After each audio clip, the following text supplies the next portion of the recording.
স্বাধীনতা সার্বভৌমত্বের বিরুদ্ধে বিদেশি ষড়যন্ত্রের প্রতিবাদে 6 ডিসেম্বর রাতিয়ে ফটিকছড়ির কলেজ মাঠত বিএনপির মহাসমাবেশ অনুষ্ঠিত।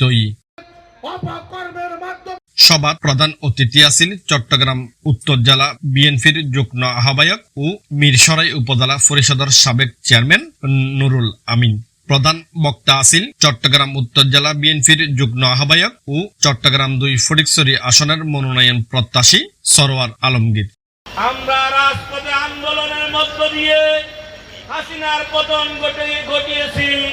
এই নিরপেক্ষ তত্ত্বাবধায়ক সরকারের কাছে আমাদের দাবি থাকবে, আপনারা অনতিবিলম্বে নির্বাচনের ব্যবস্থা করুন। আমাদের এই দাবি যতক্ষণ পর্যন্ত পূরণ না হবে ততক্ষণ পর্যন্ত আমরা রাজপথে থাকব। আওয়ামী লীগ বলেছিল আন্দোলন বিএনপি করতে জানে না, বিএনপির মাজা ভেঙে গিয়েছে।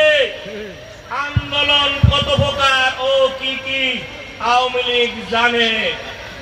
আওয়ামী লীগ থেকে শিক্ষার জন্য বলেছিল, খেলার জন্য বলেছিল আসল খেলা হবে। আমরা জাতীয়তাবাদী দলের নেতা কর্মীরা যখন খেলতে এসেছি তারা পালিয়ে গিয়েছে। শহীদ সালাউদ্দিন কাদের চৌধুরীকে ফাঁসির মঞ্চে ঝুলিয়েছিল। আজকে সেই আদালতে সেই শেখ হাসিনা ওয়ারেন্ট জারি হয়েছে। ওই আদালতের মাধ্যমে শেখ হাসিনার ফাঁসি কার্যকর হয়েছে। প্রিয় বন্ধুরা, আমরা আমাদের ভাইজানকে হারিয়ে আমরা যে কষ্ট আমাদের হৃদয় বিদারক ঘটনা, সেই কষ্ট ওইদিন আমাদের মুছে যাবে যেদিন শেখ হাসিনার ফাঁসি হবে, সেই দিনে আমাদের কষ্ট। বিশেষ অতিথি আছেন চট্টগ্রাম উত্তর জেলা বিএনপির যুগ্ম আহ্বায়ক ইঞ্জিনিয়ার বেলায়েত হোসেন ও কাজী সালাউদ্দিন।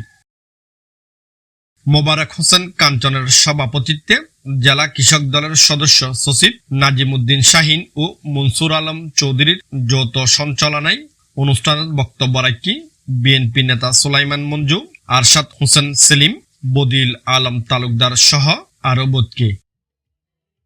সভা শেষে সাংস্কৃতিক অনুষ্ঠানত গান পরিবেশন গজ্জি সারা জাগানো সঙ্গীত শিল্পী মৌসুমী সহ একাধিক শিল্পী অকলে।